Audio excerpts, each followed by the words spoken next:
SCR की तर्ज पर प्रयागराज, चित्रकूट और वाराणसी के लिए बनेंगे 2 नए डेवलपमेंट रीजन। तारांकन महाकुंभ नगर में कैबिनेट बैठक के बाद मुख्यमंत्री योगी आदित्यनाथ ने किया पत्रकारों से संवाद दी। तारांकन चित्रकूट से गोरखपुर तक के बीच विकास को गति देने के लिए मास्टर प्लान मंजूर। तारांकन 2 नए लिंक एक्सप्रेसवे और गंगा और यमुना पर 2 बड़े पुलों के निर्माण को भी मिली कैबिनेट की मंजूरी। तारांकन गंगा और पूर्वांचल एक्सप्रेसवे को जोड़ने के लिए बनेगा नया लिंक एक्सप्रेसवे। वाराणसी से सोनभद्र के लिए भी नए लिंक एक्सप्रेसवे की घोषणा। महाकुंभ नगर 22 जनवरी। तारांकन प्रदेश के विकास को गति देने के लिए मुख्यमंत्री योगी आदित्यनाथ के नेतृत्व वाली सरकार ने महाकुंभ में त्रिवेणी तट पर कैबिनेट बैठक करके विभिन्न महत्वपूर्ण परियोजनाओं को मंजूरी दी है। मंत्रिपरिषद की इस ऐतिहासिक बैठक में पूर्वी उत्तर प्रदेश के विभिन्न जनपदों तक विकास को प्रशस्त करने के लिए स्वीकृत किए गए मास्टर प्लान के अंतर्गत जहां स्टेट कैपिटल रीजन की तर्ज पर 2 नए रीजन बनाए जाएंगे, वहीं 2 नए लिंक एक्सप्रेसवे और गंगा और यमुना नदी पर 2 बड़े पुलों का भी निर्माण किया जाएगा। इन महत्वपूर्ण फैसलों की जानकारी बुधवार को महाकुंभ नगर में आयोजित कैबिनेट की बैठक के उपरांत मुख्यमंत्री योगी आदित्यनाथ ने मीडिया को दी। इस अवसर पर प्रदेश के दोनों डिप्टी सीएम केशव प्रसाद मौर्य और ब्रजेश पाठक सहित मंत्रिपरिषद के सभी सदस्य मौजूद रहे। मुख्यमंत्री ने कहा कि 144 वर्ष के अंतराल पर प्रयागराज में महाकुंभ के शुभ संयोग पर महाकुंभ नगर में मंत्रिपरिषद की अहम बैठक आयोजित की गई। इसमें विभिन्न महत्वपूर्ण प्रस्तावों को स्वीकृति दी गई है। उन्होंने बताया कि कैबिनेट की बैठक में चित्रकूट, प्रयागराज, मिर्जापुर, भदोही, वाराणसी, चंदौली और सोनभद्र में बुनियादी ढांचे को सुदृढ़ बनाने और आर्थिक विकास को गति देने के लिए कई परियोजनाओं को मंजूरी दी गई। प्रयागराज चित्रकूट डेवलपमेंट रीजन को मिली मंजूरी। मुख्यमंत्री ने बताया कि प्रयागराज चित्रकूट डेवलपमेंट रीजन को स्टेट कैपिटल रीजन (एससीआर) की तर्ज पर विकसित करने का प्रस्ताव स्वीकृत कर लिया गया है। यह क्षेत्र धार्मिक, सांस्कृतिक और पर्यटन के दृष्टिकोण से महत्वपूर्ण होगा और इससे रोजगार के नए अवसर सृजित होंगे। वाराणसी विंध्य डेवलपमेंट रीजन पर जोर। मुख्यमंत्री ने बताया कि बैठक में वाराणसी विंध्य डेवलपमेंट रीजन के विकास को प्राथमिकता देते हुए प्रस्ताव को मंजूरी दी गई है। इस क्षेत्र को धार्मिक, पर्यटन, सांस्कृतिक धरोहर और आर्थिक गतिविधियों का केंद्र बनाने के लिए विशेष योजनाओं पर काम किया जाएगा। मुख्यमंत्री ने कहा कि ये सभी परियोजनाएं प्रदेश की बुनियादी ढांचे को सुदृढ़ करेगी और आर्थिक, सामाजिक एवं सांस्कृतिक विकास को नई ऊंचाइयों तक पहुंचाएंगी। गंगा एक्सप्रेसवे का विस्तार। उन्होंने बताया कि गंगा एक्सप्रेसवे को प्रयागराज से मिर्जापुर, भदोही, वाराणसी, चंदौली और गाजीपुर तक विस्तार दिया जाएगा। यह नया लिंक एक्सप्रेसवे पूर्वांचल एक्सप्रेसवे से भी जुड़ जाएगा, जिससे क्षेत्रीय कनेक्टिविटी और सशक्त होगी। इसके अलावा वाराणसी, चंदौली और सोनभद्र को जोड़ने के लिए नया लिंक एक्सप्रेसवे बनाया जाएगा। इन दोनों प्रोजेक्ट को प्रयागराज विंध्य काशी एक्सप्रेसवे के रूप में विकसित किया जाएगा। नए पुलों और ब्रिजों का निर्माण। सीएम योगी ने कहा कि यमुना नदी पर सिग्नेचर ब्रिज के समानांतर एक नए 6 लेन पुल के निर्माण के प्रस्ताव को स्वीकृति दी गई है। इसके साथ ही सलोरी हेतापटी झूंसी के बीच 4 लेन ब्रिज की मंजूरी दी गई है, जो प्रयागराज को मिर्जापुर, जौनपुर, वाराणसी, आजमगढ़ और गोरखपुर से जुड़ेगा। बुंदेलखंड एक्सप्रेसवे को गंगा एक्सप्रेसवे से जोड़ने का प्रस्ताव भी स्वीकृत किया गया है। साथ ही रीवा नेशनल हाईवे से कनेक्टिविटी के लिए कार्य योजना को मंजूरी दी गई है। कैबिनेट द्वारा स्वीकृत अन्य महत्वपूर्ण प्रस्ताव। तारांकन उत्तर प्रदेश एरोस्पेस तथा रक्षा इकाई एवं रोजगार प्रोत्साहन नीति 2024 को मंजूरी। तारांकन भारतीय नागरिक सुरक्षा संहिता 2023 की धारा 20 के अंतर्गत अभियोजन निदेशालय की स्थापना के संबंध में प्रस्ताव को मंजूरी। तारांकन प्रयागराज नगर निगम, वाराणसी नगर निगम व आगरा नगर निगम हेतु म्यूनिसिपल बॉन्ड निर्गत करने तथा अवस्थापना विकास निधि से क्रेडिट रेटिंग एनहांसमेंट के लिए धनराशि उपलब्ध कराए जाने पर अनुमोदन प्राप्त किए जाने के संबंध में मंजूरी। तारांकन टाटा टेक्नोलॉजी लिमिटेड के सहयोग से प्रदेश के 62 राजकीय औद्योगिक प्रशिक्षण संस्थानों का उन्नयन व 5 centre for innovation, invention, incubation and training की स्थापना किए जाने के संबंध में प्रस्ताव को मंजूरी। तारांकन प्रदेश के असेवित जनपद हाथरस, बागपत व कासगंज में भारत सरकार की वायबिलिटी गैप फंडिंग के अंतर्गत पीपीपी मोड पर मेडिकल कॉलेज संचालित किए जाने हेतु सफल निविदादाता का चयन किए जाने के संबंध में प्रस्ताव को मंजूरी। तारांकन स्वशासी राज्य चिकित्सा महाविद्यालय बलरामपुर की स्थापना हेतु 166 बेडेड राजकीय संयुक्त चिकित्सालय बलरामपुर को चिकित्सा शिक्षा विभाग के पक्ष में निःशुल्क हस्तांतरण किए जाने व जनपद बलरामपुर में स्थापित किए जा रहे केजीएमयू के सैटेलाइट सेंटर को स्वशासी राज्य चिकित्सा महाविद्यालय बलरामपुर में परिवर्तित किए जाने के प्रस्ताव को मंजूरी। तारांकन स्वामी विवेकानंद युवा सशक्तिकरण योजना अंतर्गत निःशुल्क स्मार्टफोन वितरण हेतु योजनांतर्गत अंतिम बिड अभिलेख के संबंध में प्रस्ताव स्वीकृत। तारांकन उप्र औद्योगिक निवेश व रोजगार प्रोत्साहन नीति 2022 के अंतर्गत प्रदेश में मेगा श्रेणी की औद्योगिक इकाइयों हेतु विशेष सुविधाएं एवं रियायतें अनुमन्य कराए जाने विषयक शासनादेश मुख्य सचिव द्वारा अध्यक्षता में गठित उच्च स्तरीय प्राधिकृत समिति बैठक में की गई संस्तुतियों पर अनुमोदन प्रस्ताव को मंजूरी। तारांकन फॉरेन डायरेक्ट इन्वेस्टमेंट (FDI) एवं फॉर्च्यून 500 कंपनियों के निवेश हेतु प्रोत्साहन नीति 2023 में अनुमन्य फ्रंट एंड लैंड सब्सिडी प्राविधान के अंतर्गत मैसर्स अशोक लीलैंड लिमिटेड को आवंटित भूमि हेतु यूपीसीडा को देय सब्सिडी धनराशि के भुगतान की स्वीकृति के संबंध में एम्पावर कमेटी की बैठक की संस्तुति निर्णय को अनुमोदन प्राप्त किए जाने के प्रस्ताव को मंजूरी।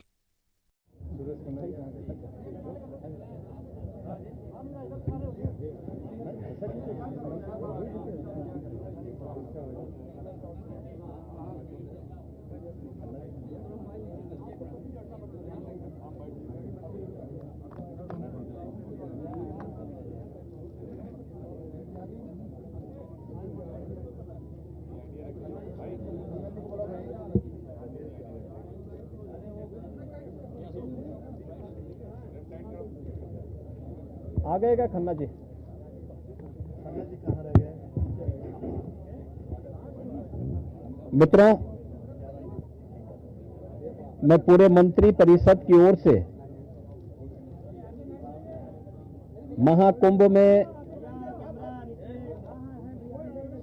आए हुए सभी पूज्य संतों और सभी श्रद्धालुओं के साथ ही लोकतंत्र के सजग प्रहरी के रूप में आप सभी मीडिया से जुड़े हुए प्रतिनिधियों का पूरे मंत्री परिषद की ओर से हृदय से स्वागत करता हूं। महाकुंभ में पहली बार उत्तर प्रदेश का संपूर्ण मंत्री परिषद उपस्थित है। हमारे सहयोगी सभी मंत्रियों ने आज यहां पर बहुत सारे मुद्दों पर चर्चा की है। प्रदेश के विकास से जुड़े हुए जो नीतिगत निर्णय हैं उन मुद्दों पर चर्चा हुई है। इसके अलावा यहां पर अन्य महत्वपूर्ण मुद्दों के साथ साथ प्रयागराज के विकास से जुड़े हुए मुद्दों पर भी चर्चा हुई है। इस अवसर पर जिन मुद्दों पर आज यहां चर्चा हुई है उनमें खासतौर पर प्रदेश सरकार के जो महत्वपूर्ण मामले हैं उनमें से उत्तर प्रदेश की जो एरोस्पेस और डिफेंस एंड एम्प्लॉयमेंट से संबंधित जो पॉलिसी है उस पॉलिसी 2024 ये 2018 में हमने बनाई थी, उसी पॉलिसी के 5 साल पूरे हो चुके हैं। अब उसको नए सिरे से बनाने की व्यवस्था की गई है। तो इस पॉलिसी को यहां पर अब हम लोगों ने बड़े निवेश को आमंत्रित करने के लिए उसमें नए इंसेंटिव की घोषणा की है। आज इस पे चर्चा हुई है।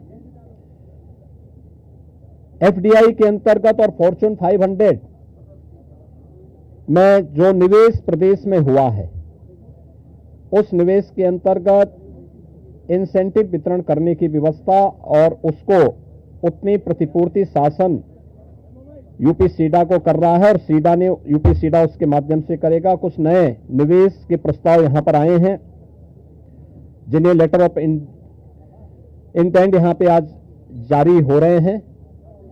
इनमें एक मिर्जापुर का है, 10,000 करोड़ रुपए से अधिक का निवेश का है, एक मुरादाबाद का है और अन्य 2 प्रस्ताव जिन पर आज यहां पर लेटर ऑफ इंटेंट के बारे में चर्चा हुई है। युवाओं को स्मार्टफोन और टैबलेट उपलब्ध कराने की भी स्कीम को यहां पे व्यवस्था दी गई है और यह युद्ध स्तर पर अगले कुछ समय के लिए सरकार ने इसके लिए धनराशि की व्यवस्था की। इसको हम उस कार्यक्रम की भी चर्चा हुई है। बलरामपुर में सरदार अटल बिहारी वाजपेयी जी की कर्म भूमि रही है।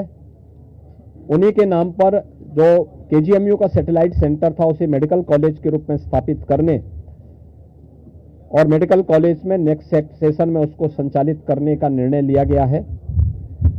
इसके अलावा PPP मोड पर 3 नए जनपदों में मेडिकल कॉलेज के निर्माण की कार्रवाई, जिनमें बागपत, हाथरस और कासगंज इन 3 जनपदों में नए मेडिकल कॉलेज निर्माण की सहमति पर भी आज यहां पर सरकार ने अपना वो किया है। टाटा टेक्नोलॉजीज के साथ में मिलकर के प्रदेश के अंदर 62 ITI को 5 centre of invention and incubation and training centre की स्थापना के बारे में भी एक नए प्रस्ताव को, जो एक प्रकार का हब एंड स्पोक मॉडल होगा और मॉडर्न एज कोर्सेज के साथ उत्तर प्रदेश के युवाओं को जोड़ने के लिए कार्यक्रम के साथ सहमति भी आज मंत्री परिषद ने यहां पर इस प्रस्ताव को भी दिया है। इसके अलावा प्रदेश के अंदर एक अभियोजन डायरेक्टरेट की घोषणा की भी व्यवस्था मंत्री परिषद ने उसको अपनी सहमति दी है और प्रयागराज, वाराणसी और आगरा, ये जो म्युनिसिपल कॉरपोरेशन है हमारे, इन 3 महत्वपूर्ण म्युनिसिपल कॉरपोरेशन में तीनों के बॉन्ड जारी होंगे। अब तक हमने लखनऊ और गाजियाबाद के बॉन्ड जारी किए थे, जिसके बहुत अच्छे रिजल्ट सामने आए हैं। यह म्युनिसिपल कॉरपोरेशन की ब्रांडिंग करने का, उसके विकास को आगे बढ़ाने का एक महत्वपूर्ण माध्यम होता है और एक नई दृष्टि मिलती है और एक पहचान मिलती है संबंधित कॉरपोरेशन को। यहां पर आप प्रयागराज के महत्व को आप देख रहे हैं। वैश्विक मंच पर इस समय हमारा प्रयागराज छाता हुआ दिखाई दे रहा है। जिस श्रद्धा के साथ पिछले एक सप्ताह के अंदर 9.25 करोड़ से अधिक श्रद्धालुओं ने संगम में आकर के पावन स्नान का आनंद लिया है, अनुभूति की है, वह यानी अविस्मरणीय है, अकल्पनीय है। तो प्रयागराज म्युनिसिपल कॉरपोरेशन प्रयागराज के लिए एक सुपर स्पेशलिटी हॉस्पिटल के लिए एक बॉन्ड जारी करने जा रहा है। ऐसे ही आगरा के लिए एक बॉन्ड जारी होने जा रहा है। वहां से संबंधित जो आवश्यकता है वहां का म्युनिसिपल कॉरपोरेशन जारी करेगा। और वाराणसी काशी विश्वनाथ धाम आदरणीय प्रधानमंत्री जी की प्रेरणा से बनने के बाद काशी वैश्विक पटल पर छा रहा है। तो स्वाभाविक रूप से 3 म्युनिसिपल कॉरपोरेशन के बॉन्ड जारी करने की कार्रवाई को भी यहां पर आज घोषणा के साथ हम लोगों ने इसको जोड़ा है। मित्रों, प्रयागराज के इस महाकुंभ को ध्यान में रख करके और प्रयागराज के साथ साथ इस पूरे क्षेत्र का एक सस्टेनेबल डेवलपमेंट के कार्यक्रम के साथ जोड़ने की कार्रवाई आदरणीय प्रधानमंत्री जी की प्रेरणा से इसको आगे बढ़ाने के लिए सरकार ने तय किया है कि इसको लेकर के हम लोग जो आदरणीय प्रधानमंत्री जी का विजन है, जैसे लखनऊ में हम लोगों ने स्टेट कैपिटल रीजन लखनऊ और उसके आसपास के जनपदों को मिलाकर के एक डेवलपमेंट का प्लान बनाया है, ऐसे ही प्रयागराज और चित्रकूट को मिलाकर के एक डेवलपमेंट रीजन यहां पे हम डेवलप करेंगे। इसके लिए इंफ्रास्ट्रक्चर के लिए जो महत्वपूर्ण होगा वह एक गंगा एक्सप्रेसवे का एक्सटेंशन हम लोग देंगे। गंगा एक्सप्रेसवे प्रयागराज से मिर्जापुर, मिर्जापुर से भदोई होते हुए संत रविदास नगर होते हुए यह काशी, चंदौली और गाजीपुर में पूर्वांचल एक्सप्रेसवे के साथ जुड़ेगा। इसके अलावा वाराणसी और चंदौली से यही एक्सप्रेसवे सोनभद्र को जोड़ते हुए नेशनल हाईवे के साथ जुड़ेगा। तो यह इंफ्रास्ट्रक्चर की दृष्टि से जैसे प्रयागराज में प्रयागराज चित्रकूट डेवलपमेंट रीजन यहां पे हम लोग तैयार करने जा रहे हैं, वैसे ही वाराणसी में भी वाराणसी बिंद एक डेवलपमेंट रीजन वहां पे भी डेवलप करने की कार्रवाई पर नीति आयोग के साथ मिलकर के इस कार्यक्रम को तेजी के साथ आगे बढ़ाया जा रहा है। तो ये डेवलपमेंट के वे रीजन होंगे जो वास्तव में यहां की न केवल पर्यटन की दृष्टि से बल्कि आर्थिक उन्नयन में और यहां पे रोजगार सृजन में बड़ी भूमिका का निर्वहन करेंगे। उस प्रकार का इंफ्रास्ट्रक्चर की दृष्टि से एक्सप्रेसवे एक तो ये एक्सटेंशन हम लोग इसको करने जा रहे हैं, जो प्रयागराज, बिंद और काशी एक्सप्रेसवे के रूप में इसे हम लोग जानेंगे। दूसरा है चित्रकूट और प्रयागराज के गंगा एक्सप्रेसवे को जोड़ने के लिए बुंदेलखंड एक्सप्रेसवे को गंगा एक्सप्रेसवे के साथ यहां पर भी जोड़ने की एक कार्रवाई को आगे बढ़ाना, जो चित्रकूट की दूरी को प्रयागराज के साथ जोड़ सके और रीवा हाईवे जो नेशनल हाईवे है, इस हाईवे को भी एक सुविधा इस एक्सप्रेसवे के साथ, गंगा एक्सप्रेसवे के साथ या फिर बुंदेलखंड एक्सप्रेसवे के साथ जुड़ने का एक अवसर प्राप्त होगा।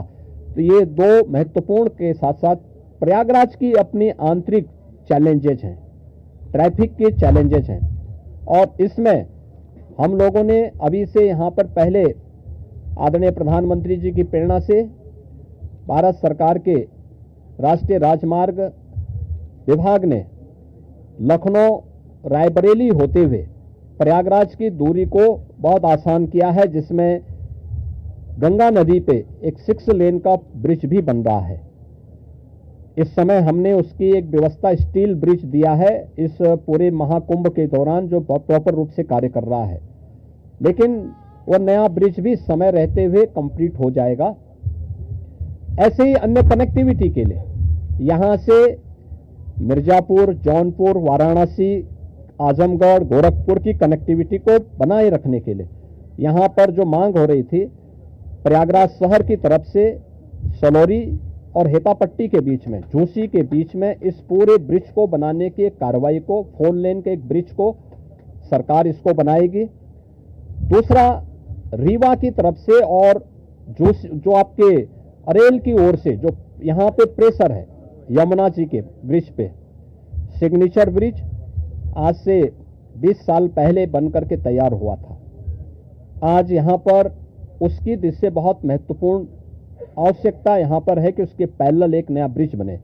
तो सिग्नेचर ब्रिज के पैरेलल यमुना जी में भी एक नए ब्रिज को हम अपनी सहमति, कैबिनेट ने अपनी सहमति दी है कि हाँ, शास्त्री ब्रिज के पैरेलल तो हम उसके साथ कर ही रहे हैं और इसको भी हम उसके साथ जोड़ेंगे। तो ये महत्वपूर्ण घोषणाएं प्रयागराज के इंफ्रास्ट्रक्चर, यहां के सस्टेनेबल डेवलपमेंट की दृष्टि से, डेवलपमेंट और रोजगार की दृष्टि से, और आने वाले समय में यहां के नागरिकों के जीवन स्तर को और बेहतर बनाने की दिशा में जो आदरणीय प्रधानमंत्री जी की प्रेरणा है, उसको आगे बढ़ाने के लिए ये कुछ घोषणाएं आज यहां पर कैबिनेट ने जिस पे चर्चा की है, अपनी सैद्धांतिक सहमति दी है।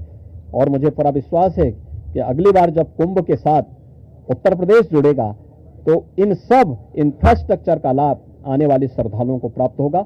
मैं आप सबका एक बार फिर से अपने मंत्री परिषद के सभी साथियों की ओर से हृदय से स्वागत करता हूं, अभिनंदन करता हूं। कहाँ गए भाई राजभर जी, और ये कहाँ गए अपने आशीष पटेल जी, निषाद राज, कहाँ हैं लोग? आप लोग पीछे क्या छुपे हुए, इधर आइए। कहाँ राजभर जी, कहाँ गए?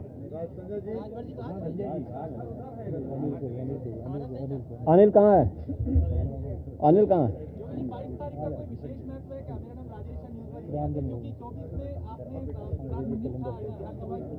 हाँ, तो इसीलिए तो यहाँ पे ये प्रभु की ही कृपा है। प्रभु आज ही के दिन 500 वर्षों के बाद अयोध्या में विराजमान हुए थे और आज पहली बार उत्तर प्रदेश का पूरा मंत्री परिषद आज यहाँ पर आया है। और मुझे लगता है कि अगले कुंभ की क्या स्थिति होती है, लेकिन उसका इंफ्रास्ट्रक्चर उत्तर प्रदेश का ये मंत्री परिषद आदरणीय प्रधानमंत्री जी की प्रेरणा से यहां पर प्रयागराज की धरती पर प्रस्तुत कर रहा है।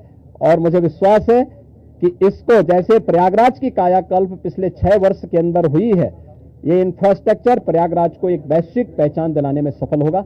आप सबको मैं एक बार फिर से धन्यवाद देता हूं। बहुत बहुत अभिनंदन।